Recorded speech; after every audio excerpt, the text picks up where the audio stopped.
Hey, what's up everyone, it's your girl Brady Shanae, and today I'm going to be doing my March wrap-up. So if you want to know all the books I read in March, please stay tuned.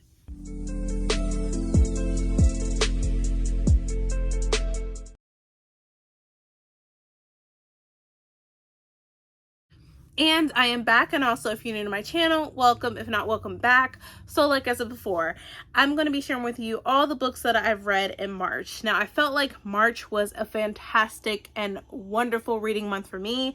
I read a few books. Well, not a few. I read a lot. Not as a lot as you may think. But I read a majority of the books that I felt like I wanted to read, that I needed to read, and things that some I just sporadically decided to read in March. So the first book that I read, which I finally did, and I'm glad that I hopped back into this wonderful world by Fonda Lee, and that is The Jade Setter of Jan Loon. I loved everything about this book. I loved how it mentioned Hilo, Mata. Like I loved every single moment of this, and I look forward to the next book that Fonda Lee had announced with the cover reveal. I believe it's called Jade Shards, which is right here, and I already pre-ordered that from Subterranean Press, so I'm excited for that. And that'll be the final book where we're going to be hopping back into this world, which I love. Jade City, I love the Greenbone Saga. It was just a fantastic and wonderful world, and I loved every single moment of it, and I was so happy to finally read this. Of course, I gave this a 5 out of 5 stars because it was just good. I loved it. And then the next book, which I did a book review for, I won't go much into it because you can check out my video, my book review after you watch this video, and that is There Goes the Neighborhood, and this is by Jade Adia. Loved it, 5 out of 5 stars. That's all I'm going to say. You're going to have to watch the video or the book review for more info about this one. Next one, I'm glad I hopped into this world. I believe this is the last book for this. It was just 2 books overall. It was Cameron Battle and the Hidden Kingdoms, and then it was Cameron Battle and the Escape Trials, which I love this even more. Like, of course I give it a 5 out of 5 stars. This is an awesome middle grade. And I loved how we get more aspects, getting to actually meet Cameron's mother and father. I thought that was a great like reveal and a nice touch to it all after from the first book that I read, and I just love this. If you haven't read Cameron Battle, the 2 books are phenomenal. I loved it. It felt like after reading this was the final book for this. I thought he might have done like a 3rd book for Cameron, but who knows what Jamar J. Perry has up his sleeve. But I loved every single moment of this. I love the world, I love the magic, I love the friend dynamic. I love how Cameron was able to meet his mother and father, again, I loved it. Loved it. So yeah, I highly recommend it. So of course I gave this a 5 out of 5 stars. Next book that I read, which Bree and Maya are doing a read along for, and Bree's doing, reading Octavia Butler this year. So I read Mind of My Mind, and man, there was an ending in here that I just loved, and I loved it. I was supposed to read it in the following month, but then I was like, let me just read it prior to the live of, the discussion. And yeah, Doro got what he deserved. That's all I'm going to say. Big reveal, and I loved it. I loved it. So of course I gave this a 5 out of 5 stars as well. This next book, I had done a review on my IG. I gave it a 5 out of 5 stars. I loved everything about this one, especially when it comes to the main character, Morgan, pretty much spying on her boyfriend slash fiance when she finds out that his company is actually destroying the planet. And she's falling for a man that protests and stuff like this instead. So that I read this right here, That Dangerous Energy by Aya de Leon.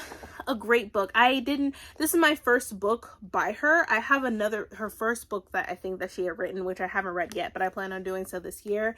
And I just loved this cover as well. It's giving. I love her fro. I love her hair. I love how it talks about things of how she never wanted to leave her rich boyfriend because she had that sense of security, especially from her family and her past that she's been through, the trauma she's been through, seeing her mother and what she had to go through, and then her family and her grandmother grandmother as well. So I can see why she was trying to just, you know, stay with this man, even though he wasn't great in bed, just not a great lay at all. But she stayed with him because of the security and financial aspect of it all, which some people do that, you know, no judgment here.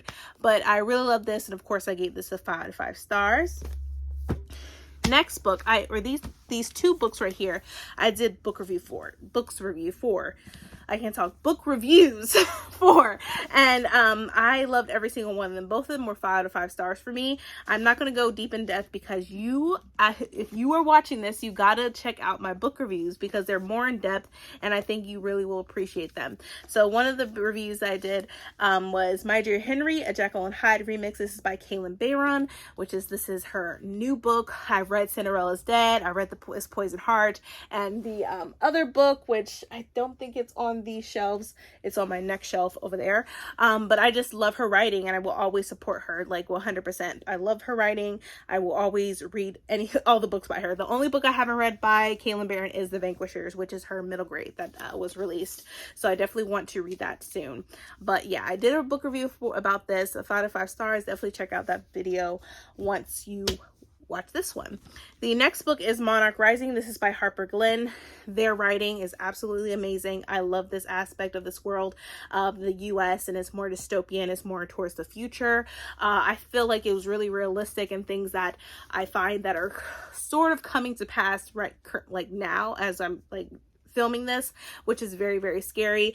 I have a feeling that might, who knows what our future will look like in the US today, but it seems very close to this as shit's hitting the fan. But I love this. I give this a 5 out of 5 stars, so definitely check out my book review after you watch this video for this one. And then this next book, this was the last book in the series. I believe I gave this a 3 out of 5.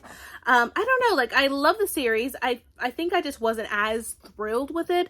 I know it seemed like it was trying to be more like it had like Sarah J Maas vibes, but it was missing something else in it, that's why I really didn't catch on to this world as much as everyone else has. But I do appreciate the story and I loved it. I love the ending of her finally getting justice, of her sister being taken down. So it was a great read. I will be keeping these books because I find them very fascinating. And that is The Blood Trader by Lynette Noni. This is the third and final book of the Prison Healer series. And like I said, I loved it. I gave it a 3 out of 5 stars. I mean, that's still a good rating. It did, like I said, it didn't like grasp my attention as much. There was points where I was just really, really bored. But then it was something would grab my attention and then it got dull and then it grabbed my attention. It was or maybe it was just me. Maybe the series I wasn't really feeling it, but I really do appreciate it and I still had a great time. And the concept of magic and Kiva being a healer and having her train in order to strengthen her power, it's in order to defeat things, and especially her sister with the power that she developed with her mother. Like I loved it.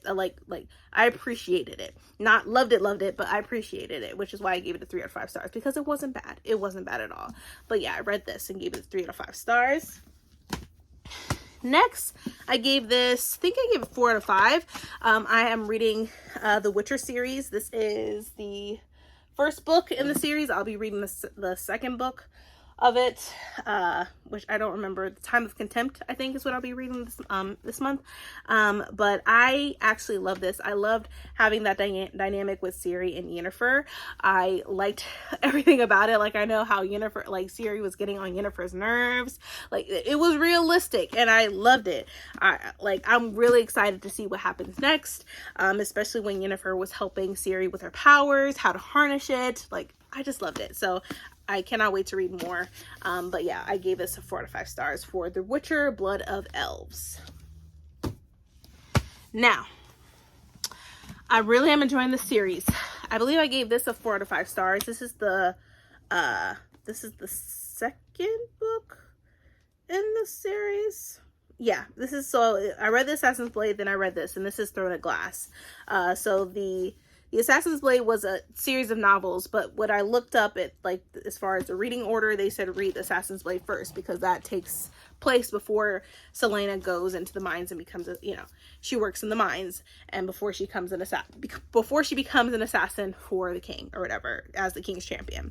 So I enjoyed this. I love there was like a sort of like a love triangle in this as well. I didn't know I was going to enjoy it as much as I thought, but I liked it. I have no complaints about it. I'm looking forward to see what happens with Selena as far as her relationship with, you know, the prince. I just found it very, very fascinating. So I'm looking forward to see what the king is going to have her do now that she is his assassin for, I believe, 4 years. And then she's free. So yeah, I'm excited. But I gave this a 4 to 5 stars for Throne of Glass by Sarah J. Maas. Next, man, this book had me all in my feelings, and I will be doing a live discussion with my members and anyone that wants to pretty much join the live discussion on my channel on Friday.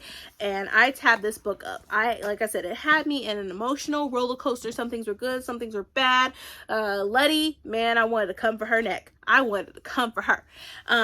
So of course, I gave this a 5 to 5 stars.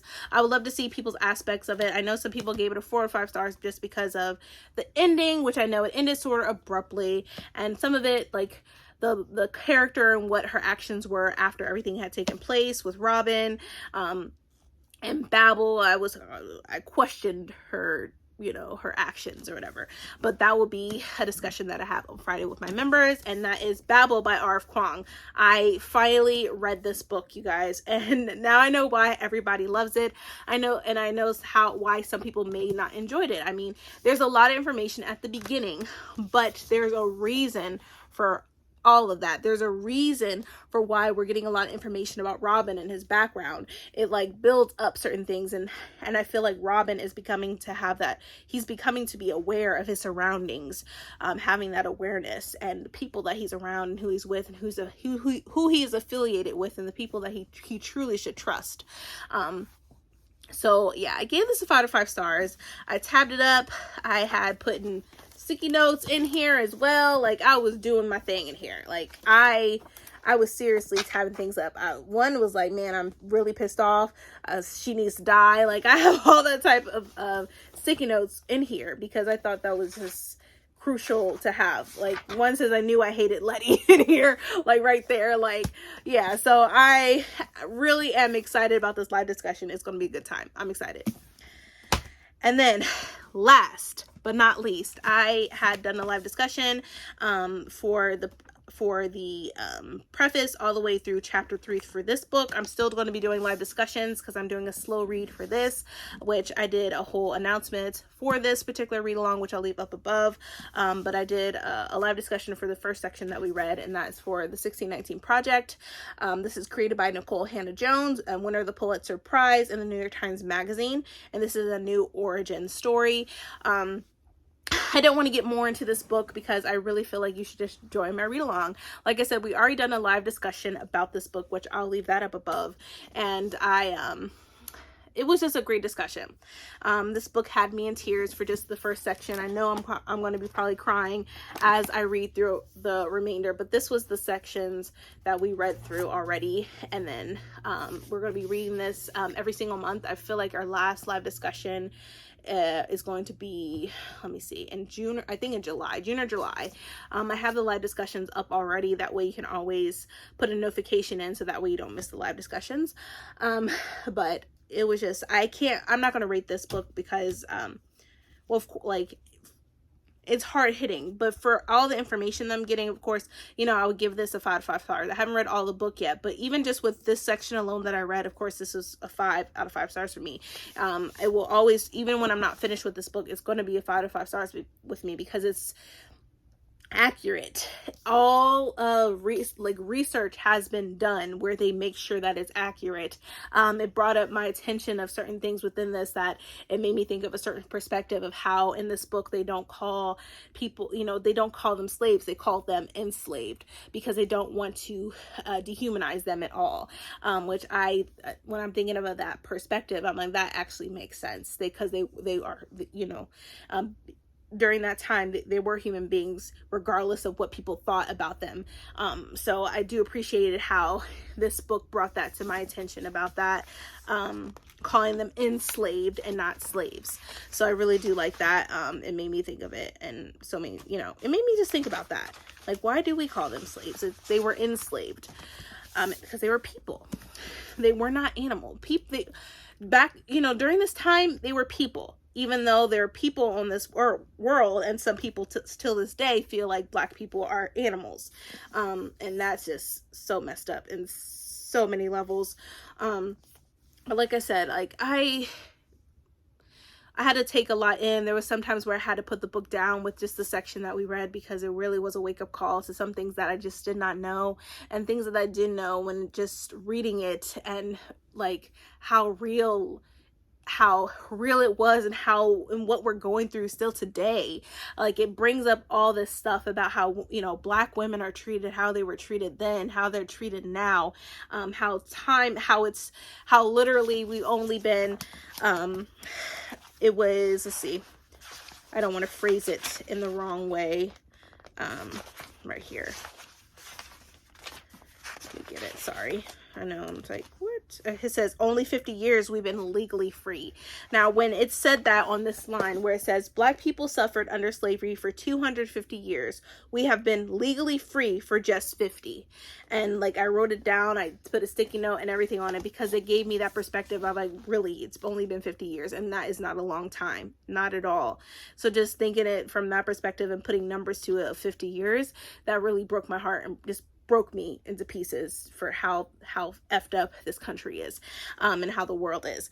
But yeah, I'm not gonna ramble anymore. I really hope you enjoy my I hope you join my discussions, because it's really deep discussions, and I have, you know, and as we talk amongst each other and people in the chat, I think we all, you know, we all have something to say, we all have something to discuss. There's some things that people may have brought up that I missed, or just read through and didn't bring to my attention. So I do like having a lot of people join the discussions, and as they read it, they bring some things up, and you know, we have a good discussion about it. But whoo, sorry about my rambling, but that is it. Those are all the books that I read in March. Like I said, I think it was a great reading month. It's not as much as, you know, I could probably read a little more, but I think this was a pretty good amount of books. But I really hope you enjoyed my wrap up. I'm sorry I was rambling a lot. I was just rambling. Sorry about that. But I really hope you enjoyed this wrap up in this video. If you did, please, please, please give me a thumbs up. Also hit that subscribe button and that bell to be notified when I upload more videos in the future. But thank you all for watching, and I hope you all stay healthy and stay safe. See ya.